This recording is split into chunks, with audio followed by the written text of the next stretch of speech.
1, 2, 3, 2, 2, 3.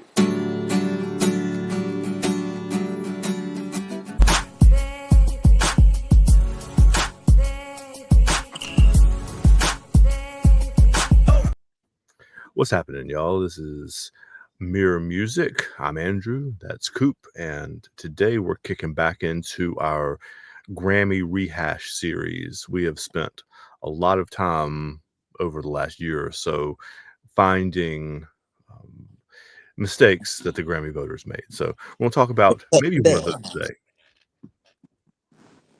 Yes.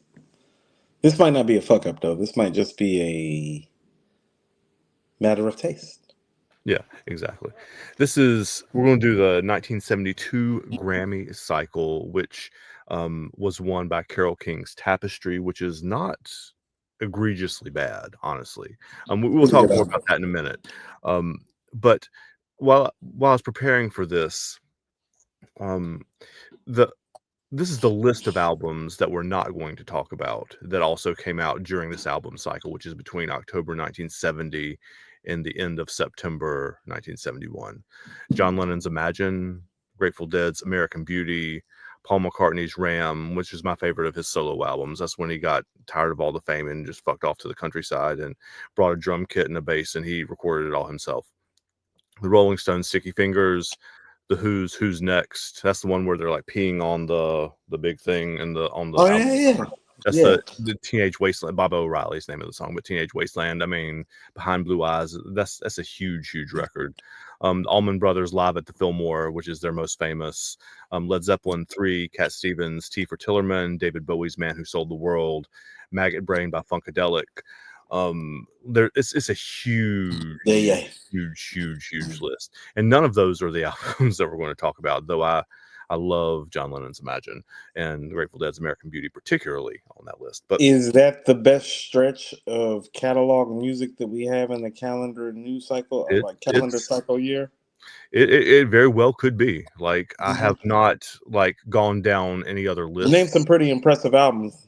Yeah, it's a stacked list. Yeah. I thought about the 96 rap year when you ran down that list. I was like, that sounds like 96. That's what I was also thinking as I was writing them down too, because I knew I went to look because I knew there were a bunch, but I couldn't remember which ones. And obviously the Grammy year is a little different than like an actual calendar. So it's stacked. It's stacked. But the one I want to talk about Carole King's Tapestry a little bit too, which is the one that actually won. Please do. And then we'll get into the meat of the conversation, which is about Joni Mitchell's Blue, which came out this year, and Marvin Gaye's What's Going On.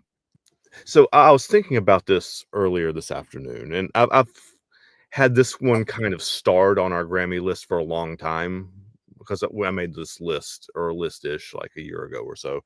And I was like, this is going to be a really, really interesting conversation, because it depends on how we frame the conversation, right? Are we talking about which of these is the biggest album?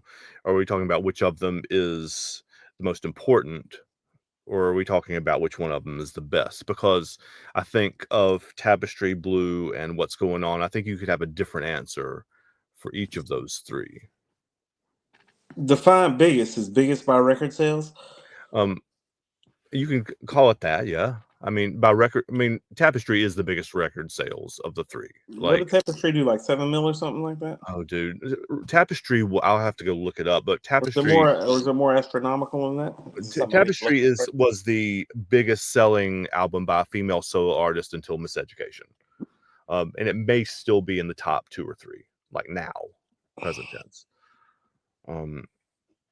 Why do you think that is? Do you think that she just had it? Do you think that that this album is a tipping point moment, or is this, I think Carole King. It's too late, and I feel the earth move. Correct? Yeah. There are songs on that album that everybody knows, and there's like 7 or 8 of them that everybody knows, that that you don't necessarily, or people who aren't like familiar with, folky, rocky, piano-y stuff from 14 times platinum. how many? 14. Yeah, it was a massive, massive, massive, massive record. So in that sense, like I can't necessarily say, like if you're talking just for the Grammys being the biggest, that probably was the biggest of that year. Like the songs on that record. Okay, so There are a go bunch ahead. of there are a bunch of them that you would know even if you didn't know her name. I could sit here and sing several of them to you, and you would probably recognize them. The most famous one, obviously, is "You Make Me Feel Like a Natural Woman," which Aretha obviously made more famous. But that's Carole King's song. That came from this. And do you recognize Correct. any of the names of those songs as you're looking down the list? No, it's too late. I know it's too late very well. Yeah. Uh, Actually, Natural Woman. mhm, Will You Love Me Tomorrow? I'm mhm. familiar with. Yeah. Let me hold on. I haven't been through the whole thing. Hold on. Let me see. Yeah. So Tapestry spent 15 weeks at number one on U.S. Billboard's 200. It holds most consecutive weeks at number one by a female solo artist to this day. Yeah. 6 years charting on Billboard 200 for 318 weeks, 302 consecutive weeks. For more than 40 years, Tapestry held the held the record for the longest charting album by a female solo U.S. artist until Adele's 21 broke the record in 2017. Hmm. And 14 million U.S. copies, 30 million worldwide for this Yeah. one It's album. a huge, huge deal. So it's doing Purple Rain Thriller numbers. Yeah. It's one of those kind of records, and she doesn't get notarized the same kind of way because that was the only one, right? I mean, she had other albums, but none of them This were is her even, second. This is her second album. none of them. I mean, she'd had other albums both before and after this, but none of them were even anywhere close to this. So what happened? So what's special? So tell me what makes Tapestry this monolith that stands next to the likes of a Purple Rain and a Thriller and I'm trying to think of other diamond selling albums. Like a, ro- It's one of those albums a that, Jagged Little Pill to yeah. like to modernize a what's Sheryl Crow's album? Like, Tuesday Morning Music Club. Tuesday Morning Music Club. I think that's right. yeah. Tuesday Night Music Club, Tuesday Morning Music Club. Yeah, maybe. I don't Yeah, know. right. But Like what makes Tuesday something. never mind Dookie. Like what puts this album in terms of quality of music and record sales? Joshua Tree. Mhm. Like It goes in that list. I think the songwriting is exceptional. It's I would put it more in line than any of the ones you named. I would put it more in line with one you said, actually, Adele's 21. Like it's in that kind of so it's stylistic a key. banger album. So it's a hit making album. Yeah. And there's plenty of covers that have been done, Aretha's being the most famous, but plenty of covers that have been done of these songs that have kind of taken it beyond that too. Why aren't there more hits? Like why aren't there more hits like in her catalog? That's what I'm saying. That's the thing. I don't know that answer. Like, um, I don't know why. I mean, everybody else that Did she we've just talked strike about, gold one time? She got hot one time, and then it was like that was it. yeah, and this is not. But I this mean, is she's all not time hot unattractive. though. Well, she's not like an unattractive human being, but she's not like a sex symbol kind of person either. Um, Hmm. but I don't know, man. Like, I don't really. I mean, I have that record like on like LP record in the other room of Tapestry.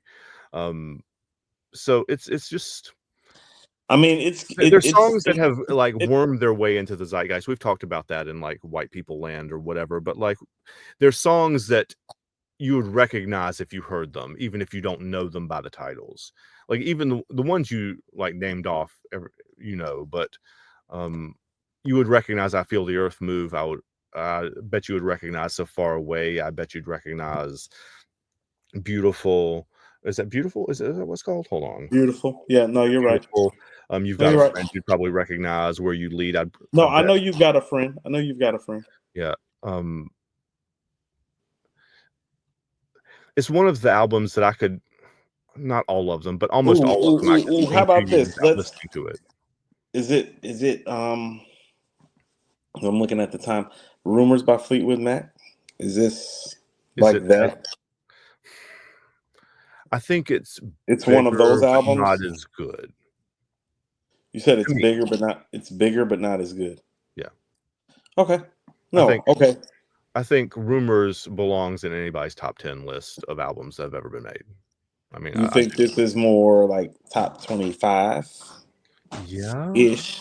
Yeah. Yeah. It's Because I'm with you on Rumors. Rumors is one of the 10 best albums I've ever heard. it is absolutely. Yeah. So pulling this full circle, right? If we're talking about the Grammy votes, and we've been kind of harsh with them in previous episodes about the things that they have chosen. This is not an egregiously bad choice. It's not the one that I would choose. Well, how about this? Are the record sales reflective of the music? Because that's what I would be. For pop music, yeah, I think it's really, really good. Okay. I do. It's just not. Do I still walk around? I still walk around singing these songs. Like they're great, hooky, catchy songs. They really are, and almost all of them are. Can I ask So you something? Does this album have what you would call? Does it have storyline behind it, or is it just good songwriting, music, and that's it? That's the problem with the album. Then Rumors has the music, it has the storyline, Thriller, Purple Rain, like all these other albums have storylines to them that come with them. What you're telling me is even that you Adele's made this album. 21, to use the other example, has Correct, storylines behind it. Yeah. correct. So what you're telling me is that this album is just great, but that there's no other. Not that I'm aware of. I'm sure such a thing exists. Yes. So here's what I would submit to you when we're sharing all this, and this is kind of what I was getting to. Even when I'm looking at this album cover right now, and I did listen to the album, it's kind of boring. There's no backstory. It's not exciting. The only thing that's exciting is the actual songwriting and the music, which is fine. But that might be why this album might be one of the best albums of all time. But nobody might talk about it the way that we talk about those other albums that we just brought Those up. other two, and that's why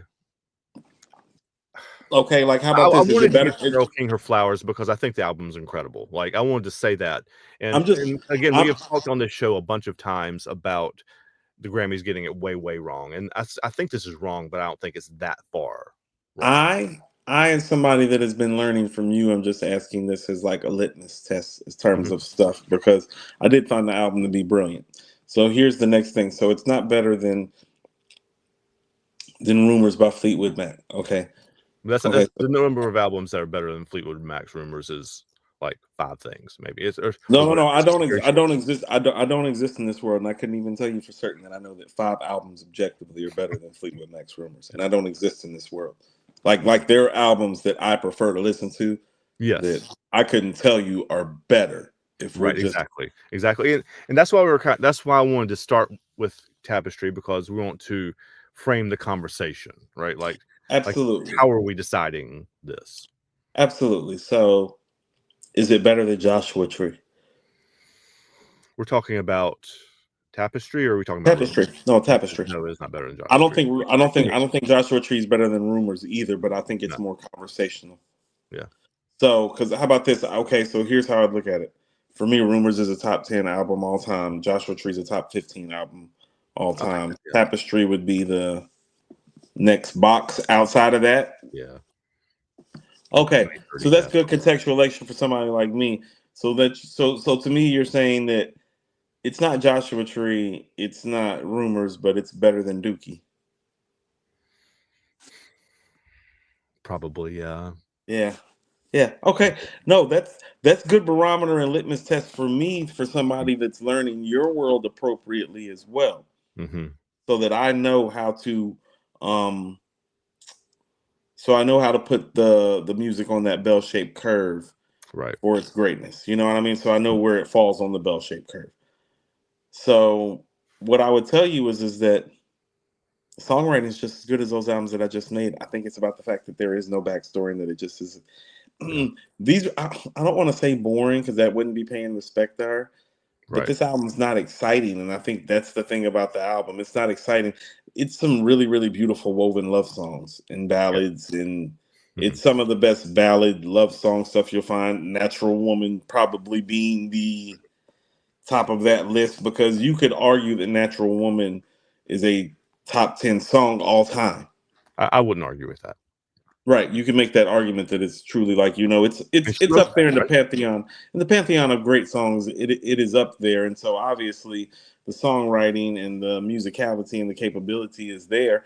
But I think that goes back to why this is called the music business and their entertainment business is because it's like, well, there's a business side of it, and the business side involves entertaining, drawing people in. And you're right, she looks like a pretty girl, natural hair. There's a fucking cat sitting on the windowsill on the cover of the album, Andrew. Yeah.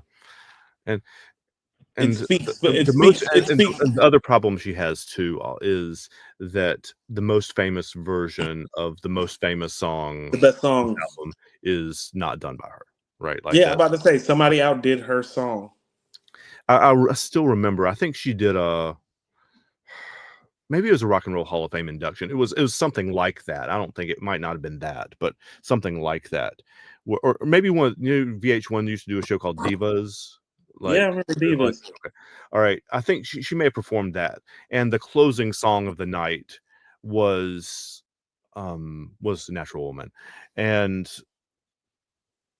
and I love Carole King's voice. I think she's a great singer.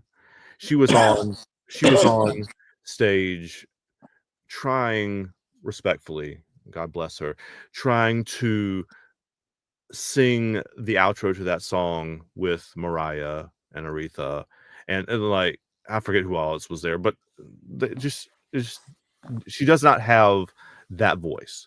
I mean, the list of people who have that voice is very, very, very, very, very short. I'm about to But say, first of all, a list of people that had that voice is like 7 people. You just named 2 of them. yes, There are like 7 people with that voice. Speaking You of, named Minnie 2. Riperton had an album in this album cycle too. While we're here, of Minnie people. Riperton did too. Mhm.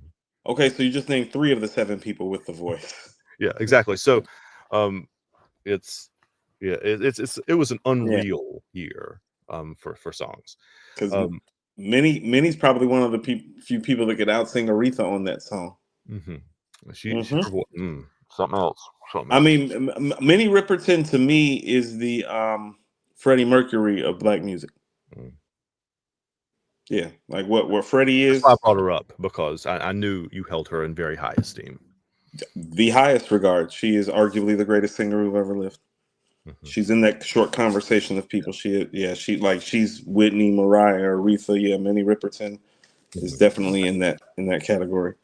Yes, So the other two albums, the ones that were actually, I mean, we spent 20 minutes talking about Carole King, but as I we do should.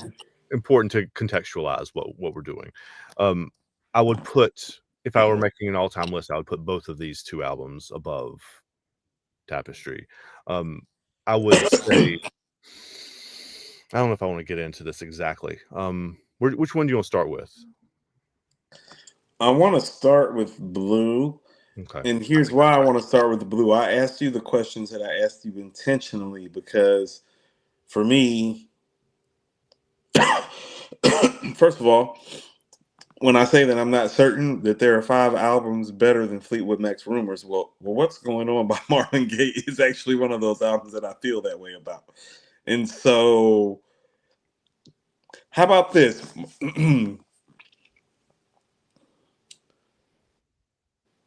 The only thing that what's going on is keeping it from being, I think, the best album that I've ever heard is the fact that it doesn't have some of the live instrumentation that some of Stevie and Prince's best stuff has. Mhm. That's as far as black music is concerned, that's the only gripe I can give you if I was given a criticism to the project. And so and I'm very familiar with Joni Mitchell's Blue and even more familiar because of You. And I do consider that to be in the wheelhouse of what we are talking about. Sometimes I have to remind myself too that it's like I am a man and therefore subject to misogynistic biases and stuff. And so the first thing that I'm going to ask you, because I asked you about certain albums for a reason. Mhm. Well, I don't necessarily think Joni Mitchell's Blue is better than Fleetwood Mac's Rumors, but I think it might be better than Joshua Tree Go. I think probably so. I think, Yeah. um, So I'm I right with what I'm hearing. yeah, Okay. you are correct with what you're hearing. To me, anyway. I mean, obviously, Okay. Yeah, like yeah. like Lo just said on Hip Hop Talks, like this is all subjective. This is all It's all our opinion. subjective. It's all opinion. Yep. And is Rumors and Blue are a good combination, I think, because they're both going through the same thing, right? Like, they're Correct. both breakup albums, essentially, Mm-hmm. and they're That's both where you breakup got stuff like albums with another that, and they're both singing about other famous musicians too.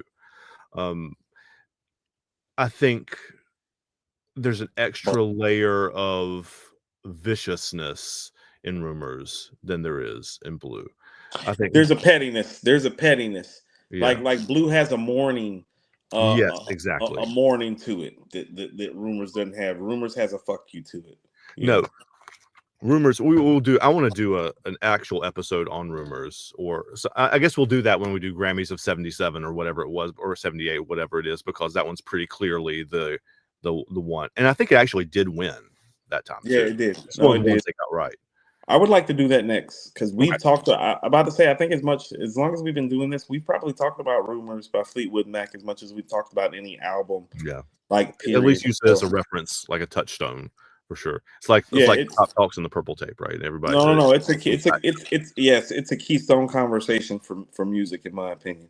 It's just as I'm trying to think. It is just Fleetwood Mac's Rumors is just as important as your favorite Isley Brothers albums. Like for any black listener that may listen, that's what I mean. It's like whatever. Probably like it's just as important as Between the Sheets. Yeah, yeah. It's like that. It's like no, every song on there is the song that you know and remember. Yeah.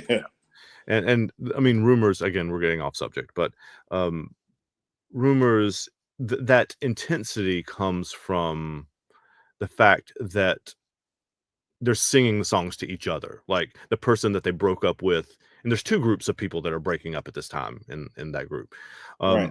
but they are singing the songs about Go Your Own Way and whatever else. I haven't like gone back to the album, and I have to not quote it directly now, but like um they're singing them directly to each other. And not only that, you're making the person you're singing fuck you to sing harmony on the song where you're singing. Like it's Def- it's Definitely making people harmonize together that don't want to harmonize together. yeah.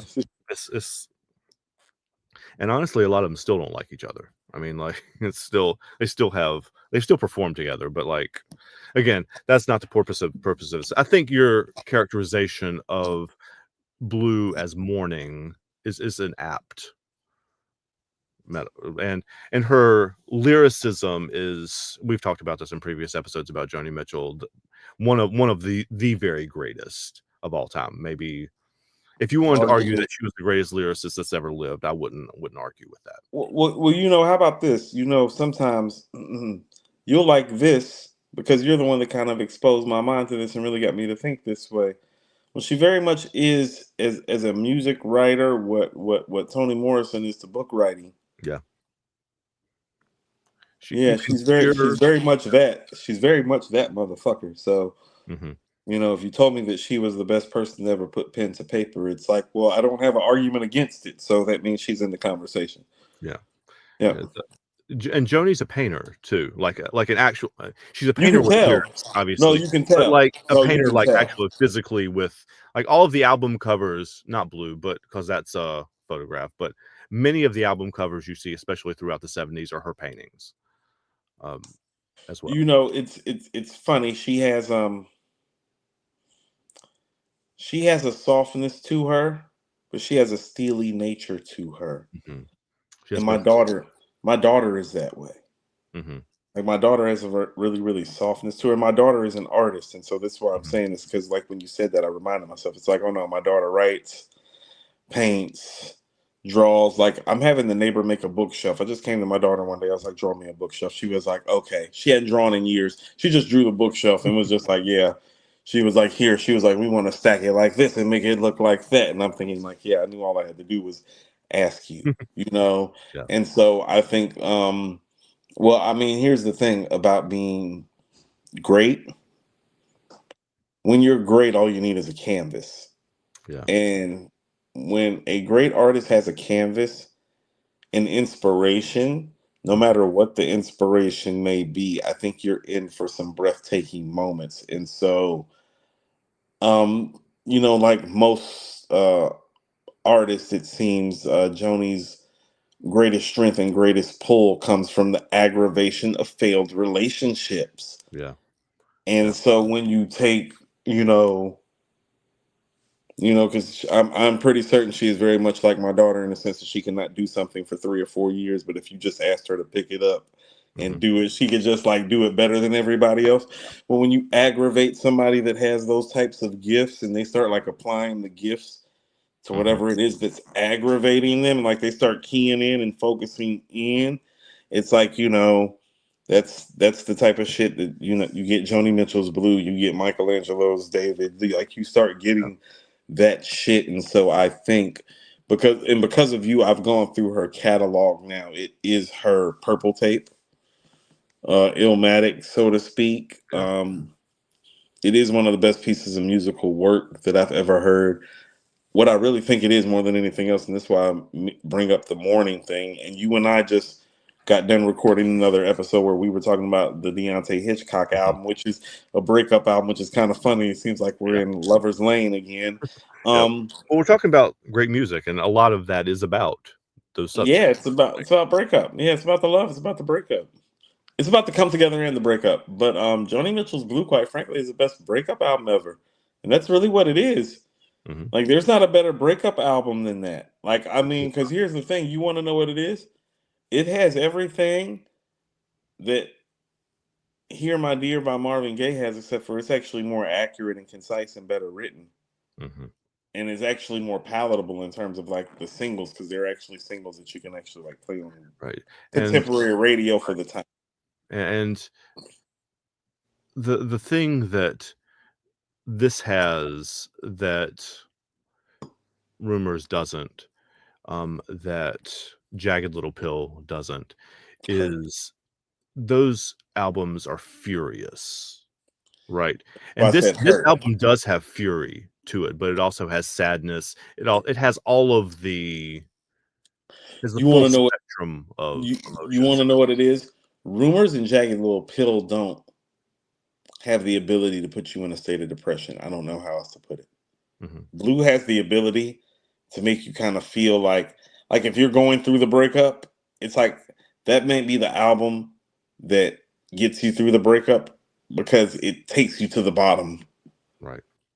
Like it's not the breakup album that takes you to the top and makes you realize like love is great and it's gonna breathe again. Like that's the album that takes you to the bottom. And that's what I mean about the genius of it is that like she emotionally love wise was probably at her bottom, and that's where she took her listeners. Mhm. That is so hard to execute that, and I don't It's think that's hard that. to open yourself up to that degree, right? Um, Chris Christopherson, who also we have not talked about on the show particularly, but is also one of the great songwriters that's ever lived. Um, Yes, God bless. um, is friends or was friends with Joni, and um, the story goes that he listened to Blue for the first time, and he said some version of God save some of yourself for yourself, Joni. Like you're putting it like all out there, and like he's like hold some of it back, dude. I mean, he was obviously not telling her to change it, but like it was just a comment of But how when it hurt, but how when it wide open yeah, when like it she hurts, was allowing herself to be. no, that's what I mean. When it hurts like that, you can't. That's how that like that's what I mean is that like she's very fragile, but she's very steely as well, and Oh so yeah, it's she's a tough lady. right, but she's like, okay, so most of them that are usually that tough are usually that fragile too. As Mhm, in, like, it's so hard to crack them that mhm, when you do crack them, better not fucking play with them. You know mhm. what I'm saying? And But so then you she's have a song like "Case of You" written about you forever. right. So it's in there just gonna be like, motherfucker, this is what you get for playing with me. I told you not to fucking play with me. And now I'm just going to put our whole shit out for millions of people to listen Every bit of it. to. Right. Every Right. bit of You take this. I'm going to let everybody know that you're a fucking asshole. Don't like you anymore. Yeah. The other Probably penetrating some other bitch right now. I'm going to talk about that too. Mhm. Like, That- yeah, which is also, you have to understand, some of the stuff that she is saying is kind of taboo for the time too. It's like women didn't talk like this necessarily, like if they were going through a that's where breakup. I was going with this, right? Like, Mhm. she is maybe not the first one, but certainly the first big one to do this. Like, this is my 16-year-old daughter, who is a major Swiftie, bitches at me all the time for saying this because she's like, "Oh, it's old music," or whatever. But because she's a teenager and they do that. But Mhm. Joni Mitchell, generally, and Blue specifically, is probably one of the most important albums to ever be made, because every bit of confessional, especially female singer-songwriter, but every bit of confessional, relationship-related, like, albums, all of them come from Blue. All of Taylor Swift, all of Fiona Apple, all of Sarah Fiona, Bareilles, all yes. of, Alanis Morissette, all of even Adele, all of that, even honestly, the male confessional ones, even the Mr. Morales of the world, like, they all come from this. She was the originator, or at least one of the originators of this. So every bit of that comes from her, and that's and while the singles on Blue are not as huge as Tapestry, um, and not as huge as some of the other ones that I listed earlier too, um, the impact of it and the importance of it, The bones are different. yeah, the importance of it for everything that comes after it. Like, we've talked about this about the Beatles and Stones too. Like, everything that came after the Beatles and Stones bears their mark somehow, right? Um, which means everything bears Little Richard's mark, but that's, again, a different conversation for a different day. The It's a long conversation. so everything after a piece of work that you do bears the mark of either not copying it directly, but pulling inspiration from how you chose to address it, that's hugely important. And having said all of that, I still, as much as I love Joni Mitchell, we've talked about Joni on this channel a dozen times probably. Ad nauseum. A Um, good ad nauseum, but ad nauseum. a lot. I don't think it's better than what's going on. I don't. I don't either. But If that's if I were making a list of the greatest albums that have ever been made, and I've put that one first when I've made that album list before. Like, I haven't always put it first, but I've always put it in the top 4 or 5. Like, it is one of the best albums that's ever been made to me. I think my inability to put it at number one has always been about what I prefer, because I do prefer Songs in the Key of Life. I do prefer Sign of the Times. I do prefer Purple Rain. I can't objectively tell you that those albums are better, and I'm going to tell you why. Actually, you know what? Before we even go there, let me say this about Joni Mitchell and Joni Mitchell's Blue. Yeah. You have to understand that this woman is writing in a manner, and I would call it like a beautiful confrontational manner that would still be problematic for women to write lyrics like this today. Mm-hmm. She wrote this in 1971. Yeah. And so I think that just because of that alone, when you couple it with the actual quality of the record, Mm-hmm. and this is no disrespect to Carole King. Well, you can't take Joni Mitchell's shit and really do it better than Joni. No, nobody can. And nobody's really tried either. I mean, other people have covered the songs, but they're not. Well, this is what I'm saying. Is like, well, you really don't play with Joni songs because you can't play with Joni. You can play with Carole King stuff because it is more palatable. The Mhm, access is easier. The song is more commercial.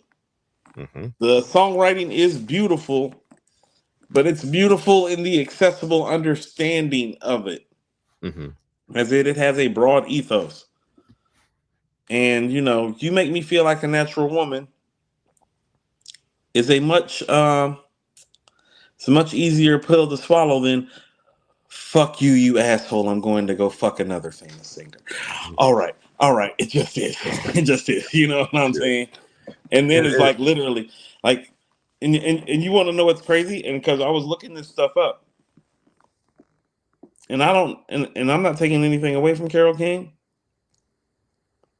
Joni Mitchell's recording Blue in the same studio that Carole King is recording Tapestry. Now, who you think influencing who shit if they recording in the same studio and they hearing each other's stuff, Andrew? yeah. And this is her Because what, I fourth would or fifth imagine, album, maybe? I would imagine that Joni Mitchell dating what's his name, Nash Graham from Nash, yeah. Crosby, Stills and Nash, right? Mhm. Right. That's the dude from Crosby, Yeah. Stills and Nash, right? They also had an album this year too, not during the cycle, but I think it came So, right before it. But yeah, so I would imagine that the chick that's already done what? Because Johnny, what Blue is album number 4 or 5. I think yeah, it's not the first. She's pretty established. It's Carole King's second album. Um, Joni Mitchell is dating one of the most famous people in music. She is one of the most famous people in music. She is Mhm, arguably, even at this point, already the best writer in music at the time. mhm. Because this is not Stevie Wonder's prime. This is literally right when Stevie Wonder's prime is about to start. She's arguably the best writer in music. And Carole King's Tapestry is getting made while Blue by Joni Mitchell is getting made. Mhm. Like literally at the same time in the same studio. And I say to myself, well, I was like, I don't. And this is just me because I believe iron sharpens iron. Well, I believe Blue sounds like Blue, no matter where Joni Mitchell records Blue. But it's like I don't know if Tapestry by Carole King sound like that if Joni Mitchell's Blue is not getting fucking made in the same studio at the same time. Because Right. I believe in osmosis, and I specifically believe in osmosis when it comes to music. As in, you will fucking step your game up if you have it in you and adapt to who is around you. And so when people tell me, well, this is the only time Carole King made an album like this. It's like, oh, the time that she was recording right next to Joni Mitchell in the next Yeah. studio. Well, that Ex- might make you level the fuck up. Yeah, it would. It'd make anybody. So what do you think to my claim that it might be like, you know, the fact that this was the best Carole ever did? Well, it's like, well, how many times did you make an album next to Joni Mitchell in her prime in the same room? And Joni Mitchell is sitting in on these sessions because I've done my research. Hmm. So Joni sat in on some of these Tapestry sessions. Now we don't say shit about Carole King being in fucking Joni Mitchell session. No, no, it's I'm just saying. I'm just yeah. asking questions, Andrew. I don't know the answer to that, Like but Lo said, didn't Lo just say that? I'm just asking. He was just asking me questions. Now I'm yeah, asking you. Your yeah. turn. I'm You're just you're asking you're you making questions. points and asking questions for sure, but it's no. Blue is one of the great pieces of work that's ever been Mhm. made. Um, as far as like painting pictures, and as far as like illustrating the world, right? The world that she's inhabiting, both inside her head and outside of her own head. It's second to none. Like there's nobody who's ever done it like her.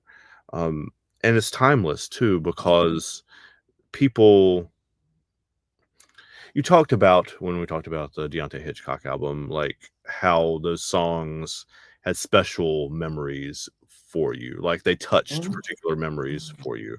And we're kind of in our nostalgic world right now, anyway. But like Mhm. this album is super specific, right? Like the writing is super specific. Um, the way she describes things is super specific. Um, and like the way she describes the bar and like she draws a map of Canada on the plate. Like there's some really hyper specific details in these songs, and that translates over generations. People are always breaking up. People are always heartbroken. So it has that emotional resonance, but she she has written about it in a way that people in different generations keep picking it up, right? Mm. And it's Timeless more themes. timeless in that way. Hold on, right? hold on. Look here.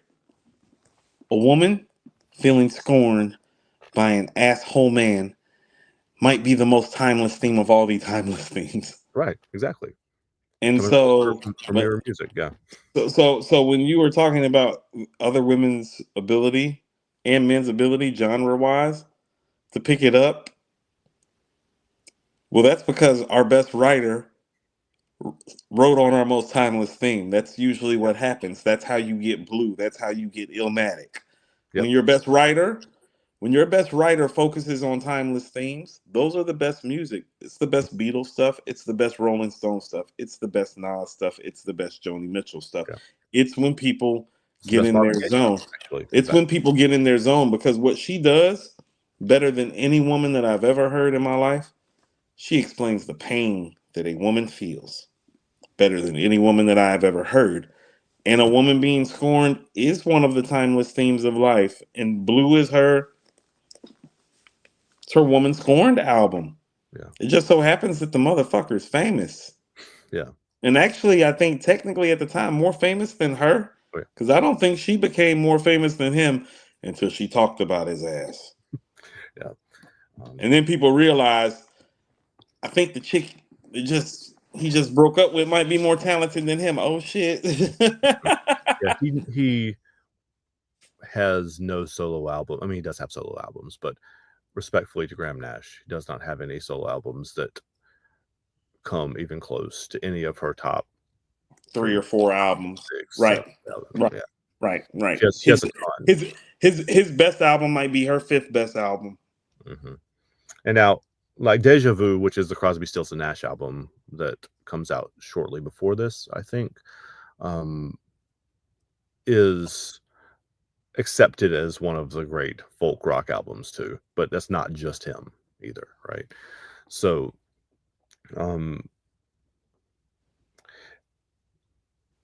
it's interesting because we're talking about timeless themes, and both of the people at the top of this list for this year, Marvin Gaye and Joni Mitchell, are both writing about really specific situations in a way that transcends time, right? Joni Mitchell is writing about her breakup with Graham Nash specifically, but in a way that other people who have experienced similar kinds of emotional palettes can also write their experiences onto that or recognize the emotions that she's going through. And Marvin's writing, I mean, about Vietnam and civil rights, I mean, on what's going on. And so those are very specific points in time, but the themes that he's going for and the themes that he accomplishes there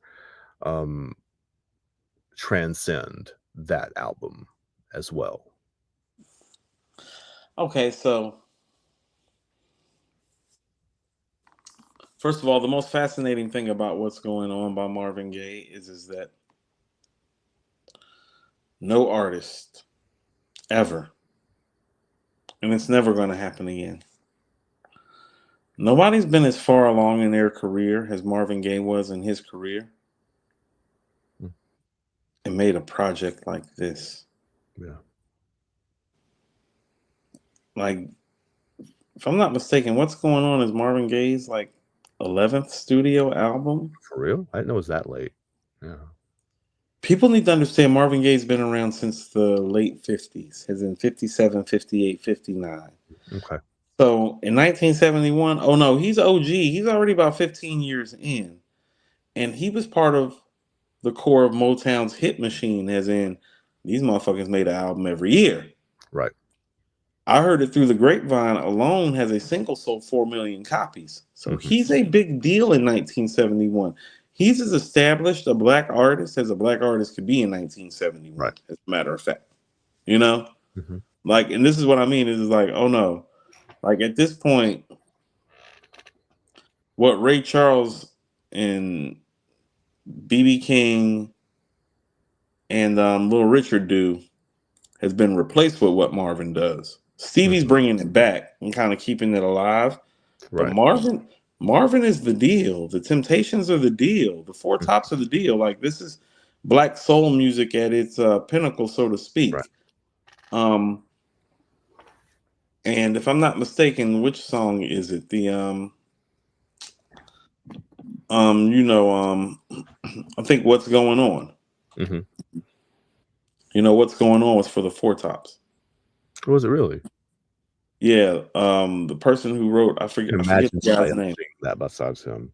I forgot who wrote like the actual first version of the song, but he was on tour with the Four Tops in the South and saw some, the shit that you see in the South around the time around then. Some shit, yes. Right. The Four Tops didn't want the song. He took the song to Marvin. Mhm. Marvin picked up the song, and if I'm not mistaken, that's how What's Going On, the album came together. He took that song from the perspective of the writer. What's the fucking guy's name? He's a famous writer too. It's like something Benson for the Four Tops. He's wrote for Motown, I know who you're talking but about. I don't know what his name is. right. But well, long story short, this and this is what I mean. This is what's important about this. If I'm not mistaken, Marvin Gaye taking this song put Marvin Gaye into a state of mind where he actually adopted this song, Mhm. but adopted the concept before the song. And Andrew, if I'm not mistaken, this is our first concept album. Yeah. That's one of the What's reasons it's going so on is a important. concept album of a Vietnam veteran coming home and Mhm. asking himself, what's going on? Yeah. Like in my home country. People think that it's based on the fact that the song was a big deal. It's like, no. The album starts off with the song What's Going On to set the mood and the scene And he's like of going the around, yeah. yeah, he's literally picket lines And and picket signs. Don't punish me with brutality. Come on, talk to me, and then you can see what's going on. Right. So it's spoken from the eyes of somebody that is actually like coming home and doesn't understand the world that he's seen. right. The writing is so brilliant, you don't know that this is going on. You have to know the backstory. Mhm. That's why it might be the best album of all time. You don't know that you're listening to a fucking concept album.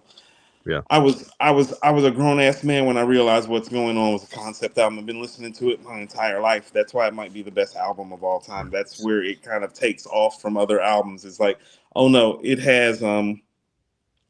does not have the hits Right. that Rumors has, or Thriller, or Purple Rain, but the hits are just as big as a Joshua Tree or a Dookie or a Nevermind, Yeah. but bigger than a Joni Mitchell's Blue.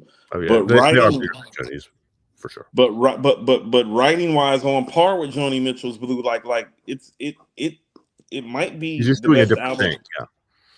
Because how about this? When people talk about Biggie Smalls, people talk about Biggie Smalls because they're like, well, he might be the best ever because he did everything at the highest level. Even if you don't think he was the best at it, he would be the person that would rank the highest across the board at all the categories. If you were rating the metrics on what it took to make a great album, Mm-hmm. originality, innovation, concept, songwriting, voice, hit making, structure. What's going on is the album that checks all the boxes for an album the way Biggie checks all the boxes for an MC. And that's where it separates itself from a Joni Mitchell's Blue, from a Carole King's Tapestry. And you can hear the gap in it even from the brilliance of those albums because there's something special about how well he put everything together because it's not over the top. It's done subtly. Most of the hit records are actually quiet, somber, melodic records. It's not like a lot of drums and kicks and high Right. powered and energy going on. No. The best stuff on here, is when I come apart, baby. Now I'm fine. Like when he's on that shit, he's somewhere different. So shit I mean, for me, Inner City Blues is one of my 5 favorite songs ever. You This is know? one of the things that we agree on. We agree on a lot of stuff, obviously, but I would put that absolutely in mind too. Yeah, Inner City Blues is it. Like that's the record, because that's the record where you realize that he is setting a scene, like in the structure of the album. Because if I'm not mistaken, Inner City Blues is like track 4. Inner Like, let City me Blues see. is late. It's like 9 or something like Is that. it? Is it? Here, let me look. It might Hold be on. Mercy, Mercy It Me. is Yeah, coming out. Mercy, Mercy Me. Mercy, Mercy Right. Me. Okay. 6, yeah. Right. Inner City Blues is like towards the end. You know Yeah. what I'm saying? So you almost feel like when you get to that record, he's freestyling. Yeah. You know, like that's what I mean. It's one of those records. It's like, well, the record is big, but the big thing about the record is it's an artist in his zone, very much like Joni Mitchell's in her zone in Blue. It's like, oh, you can tell that he's found his like zone. You know what I'm saying? And this is for all the stuff that he did, because you have to understand he came along in the Frank Sinatra era.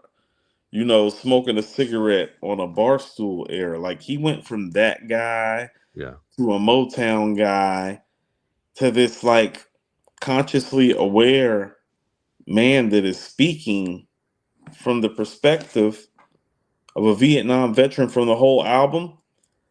But he's speaking so beautifully, you do not know that it's from that perspective. Like it is one of the more remarkable and unspoken of pull-offs in music history. The fact that this is a concept album that nobody really calls out the conception behind it, which is beautiful. And it's not a long project. If I'm not mistaken, this project, much like Illmatic, is about 37, 38 minutes long. It's pretty short. Yeah. Yeah, it's pretty short, but it's about what? It's about 9 songs. I think 9, yeah. 9 or 10. Flawless victory. It's another flawless victory, which goes back to our whole thing. It's like, well, most of our great albums, they're not more than 12 songs. They're just not. Because you don't need that many records to get your point across when you're in your zone. Yeah. How many records is Joni Mitchell's Blue? How many records is Carole King's Tapestry? Blue might be 12, 13 records, maybe. I think it's 10. Don't hold me Right. to that. Let me look and make sure that I'm telling you correctly. Come on, man. This should not be that hard. There we go. Yeah, 10. Mm-hmm. And so you start seeing this thing that, and we've discussed this much too. Oh no, the best shit ain't super long. The best shit hits you hard, knocks you out. You play it over and over again. Yep. These records be 40, 50 minutes long. Yeah. And they do everything that they needed to do. And another thing that doesn't get talked about enough with what's going on top of it being the first concept album, at least that I can recall, if you know a concept album before that, but yeah, it's a different kind of concept album. Like if you know of an actual concept album where like literally every song, when I mean a concept album, it is where through a theme that is expressed, every song is interwoven and connected. Right. And cohesively by the end of the record, you can make sense of the record from the perspective that the author intended. Yeah. Well, it's not just the transitions of the songs, it's the actual transition of the music from the song, because the album never done that before either, if I'm not mistaken, too. Yeah. Musically, the album keeps going and does not pause, Andrew. No, all the songs are connected. So they have to be not only have to be great songs, but they have to be played in that order too. And it makes sense.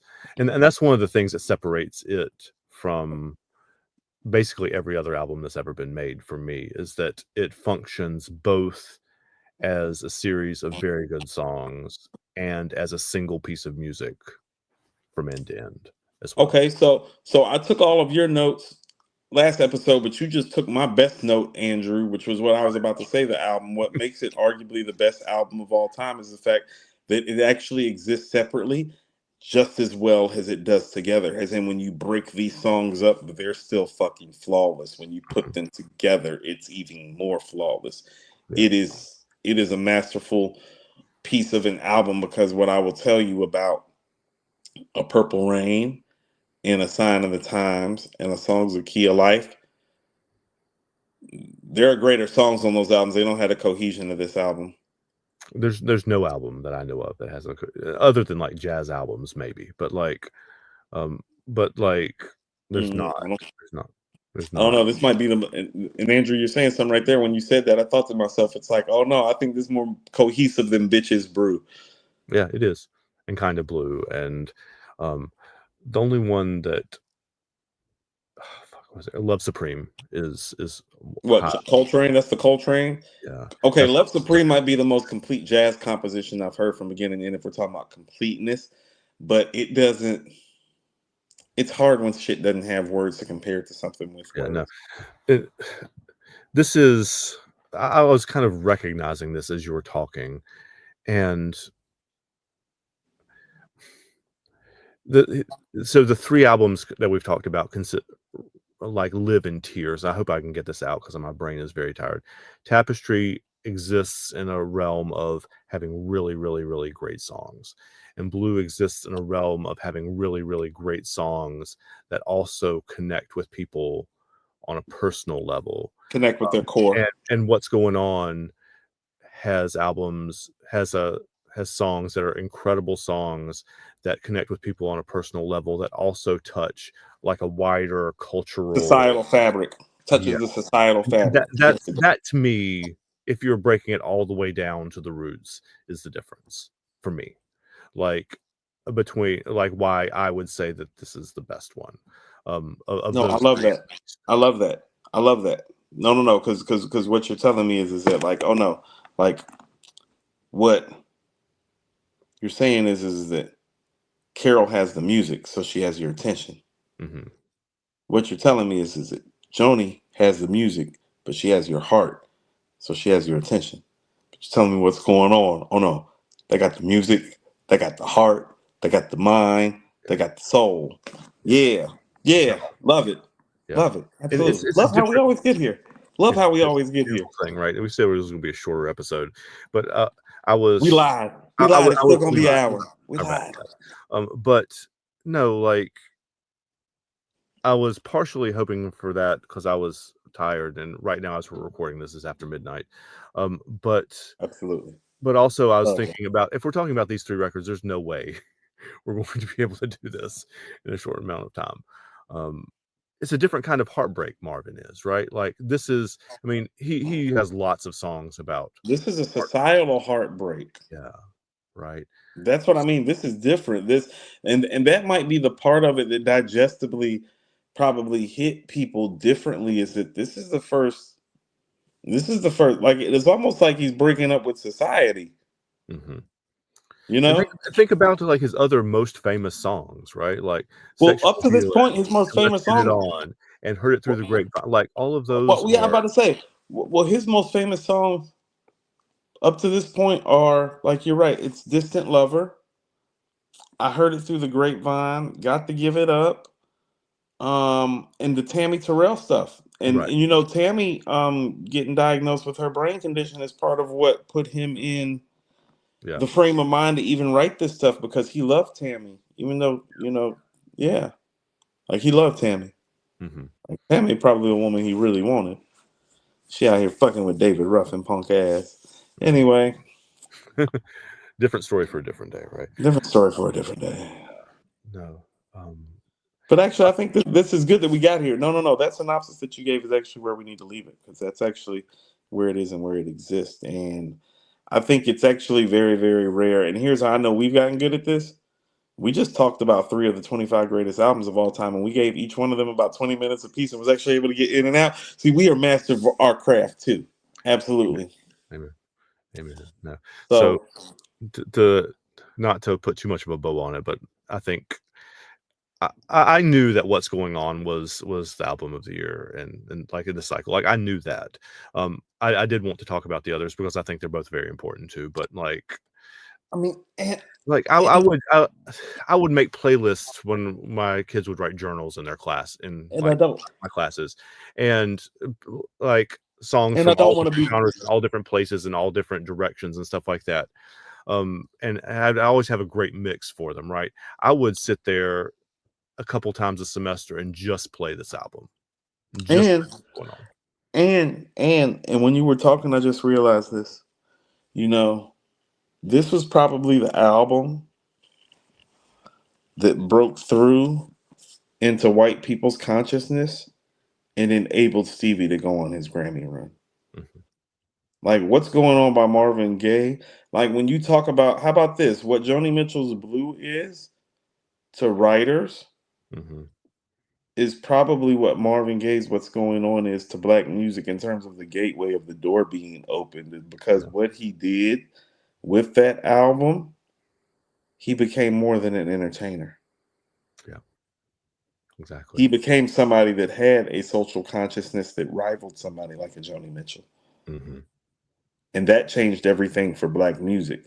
That made the stuff that Stevie said more poignant to people because Sure. Stevie is literally writing his best shit the year after. Like Stevie literally starts writing his best Yeah. shit. Signed, Sealed, and Delivered was actually as part of this album cycle too. That no, see, that's what I But mean. Okay, that's not like his apex, obviously. I mean, correct, right. Signed, Sealed, Science Field. Delivered, as I understand it anyway, is to Songs in the Key of Life and Fulfillingness's first finale, like those inner visions and those kind of things. The same thing Yeah, that Tapestry is to Blue and What's Going On. Like, it's yeah, great songs, but doesn't have the same, like, yeah. Like Science Field Deliver ain't superstitious. no, not Yeah, yeah, yeah. for sure. All We right, man. always end up with Stevie Wonder, First no of matter all, what. All and we've roads. said this, multiple times. All roads lead back to Stevie. They really, really do. Mhm. It's not a joke. That's not a musical No, joke. I That's wasn't being that's a, funny at all. Yeah. no. I'm not joking at all. I'm dead ass serious. It's like all roads lead back to Stevie Wonder, like some type of way when you end up in the concept of talking about music. Mhm. Absolutely, yeah. For sure. He's the most musically inclined artist who ever lived. So, yeah. Leave it on that. Congratulations to Marvin Gaye, who should have won the Grammy that year. Um, the I haven't gone back and I didn't actually look at the nominees, but I'm pretty sure that it wasn't even nominated, which is insane in retrospect. Well, this is what I mean about things being changing. People need to understand that civil rights and black people having the ability to vote is not even 10 years old yet. Right. It probably took an album like you have to. I'm not lying. Marvin Gaye making an album like this probably changed a lot of white America's perspective about the intelligence of their black musicians. Mhm. Yeah, like not. I'm not joking when I'm saying this. Is metaphorically speaking. There was a lot of singing and tap dancing for white people before this album got made. Mhm. Yeah. Like that shit stopped after this album. Stevie got to make like whatever the fuck he wanted to make. That's what I mean. Like Stevie Signed Still Delivered. It's like no, that's Stevie making shit for Motown to make like white people happy because that's what they wanted to hear. Then like Well, no, after yeah, like after What's Going On, like go listen to all of Stevie's like songs after What's Going On. Like not the singles, the stuff that made it. Like he mhm. starts digging in deeper. Black artists start digging in deeper. Like you hear it in Earth, Wind and Fire. Mhm. Like you hear it in Stevie, like you hear it in the rhetoric that comes after it. Right. You know, Sly and the Family Stone is probably inspiring Marvin some because that's around the Yeah. same time. Yeah. So I'm getting tired too, brother. Time to go. All right. See y'all. Very good. Great show. We'll see y'all next time. Take care, y'all.